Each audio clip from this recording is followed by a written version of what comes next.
You can do it. You actually can set yourself free. You actually can release your voice from the cage. You actually can have the life of your dreams fulfilled, adding value and insight and inspiration to those all around you. You actually can be financially free and tap into the inkling of an idea you have nestled in your heart like a seed.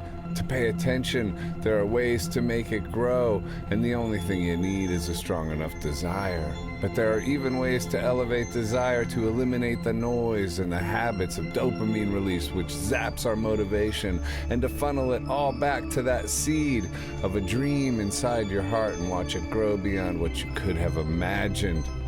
Faith and desire, faith to believe that you can break free of the bonds holding you back, and enough desire to go through the spiritual warfare obstacle course that is between you and the pathway to your dreams or your supernatural genius. We have to see it, we have to believe it, and we have to execute. We have to identify everything that stands in our way and view it as the enemy. Our feelings, distractions, porn, drugs, societal programming that makes us lame, demonic strongholds that whisper negative messages to us all day long. We have to learn to move beyond all the noise and keep moving forward within a cacophony of madness, in and amongst the toxic landscape of people in our lives who will no doubt echo that madness as they themselves are submerged in it and stuck in its confusion. Oh no! The key is moving forward in spite of the noise. Discipline, daily action, prayer, exercise, policing what we take in, and becoming our own coach to elevate ourselves out of a life that will keep us stuck and at the mercy of a boss or society holding our time hostage, in a job we don't care about, and in a life that leaves us empty. This is hardly an easy thing to do. In fact, it's nearly impossible if we look at the numbers of people that actually pull it off. In order to get it done, we have to marry our will to supernatural forces and meet with those forces daily to reconfirm our direction home. We have to realize that we are in a war and that we are in effect prisoners of that war that need to escape. Rather than become comfortable where we are, we have to wake up. And we have to egg on our desire to escape. We have to set ablaze the embers of our desire. We have to disavow cheap comforts within our prison and daily stoke our desire till the flames grow higher and higher. We have to realize that just because society will encourage our comfort within our trapped landscapes, that is no reason to take the bait, and we have to encourage the discomfort of where we are if where we are is not where we want to be. We have to know freedom is possible and not listen to any messages that tell us otherwise. As messages that tell us otherwise become louder and louder, so must the flames of our desire become higher and higher.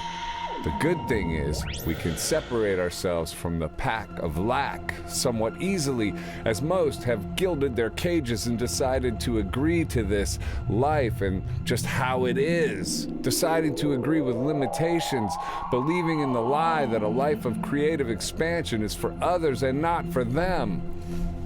Once we move beyond the fear of what other people think, once we learn to ignore our feelings, once we set upon a life of daily discipline and massive action, we put ourselves in rarefied air indeed, long before we come close to our dreams even coming true. Most are on a permanent stop-start cycle. Most are still dedicated to cheap comfort in a cage.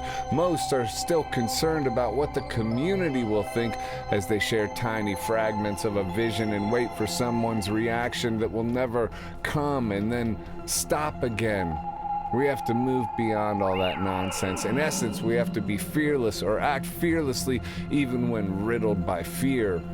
For me personally, this type of power only comes with a belief in God and a life imbued by the power of prayer. We are, after all, fighting a war on the spiritual plane, and if we are unaware that that is in fact what's going on here, then we are further hobbling ourselves, like being in a boxing ring against Mike Tyson in his prime, but imagining we are on the playground playing t-ball against children. We have to know the ring we are fighting in, and we have to know the nature of who we are fighting against if we are to stand any chance at all. At least that's me. I'm sure there are some who have overcome all this with no view of the spiritual at all, born with a psychological makeup that helped them into the habits of rightful action which led to their dreams' fulfillment in a time when the spiritual realm was perhaps not as hostile as it is now. But these forces are becoming increasingly hostile and aggressive, as evidenced by the world we are now living in. Man's consciousness is not a static thing, but an evolving monster, with new demands being put upon those of us trying to be free of the traps of the world. We have to match the times we are in, and have to cultivate a will that can do just that. Yes, it's daunting. Yes, we have to lean into the grind. Yes, we have to stoke the flames of our desire way, way up, but we also have to gamify it. We have to make it fun and look at it like a video game where we are player one and where we only have one life left to live. We are here to add value. We aren't here to just survive in service of our feelings. The part of us that isn't satisfied shouldn't be pushed down or numbed with society's releases. Rather, that dissatisfaction should be put on a pedestal and looked at every day as the flames of desire to live a life of deep satisfaction are stoked ever higher. Peace! Tell me what you think in the comments below. Do you agree? Do we have to stoke our desire higher and higher?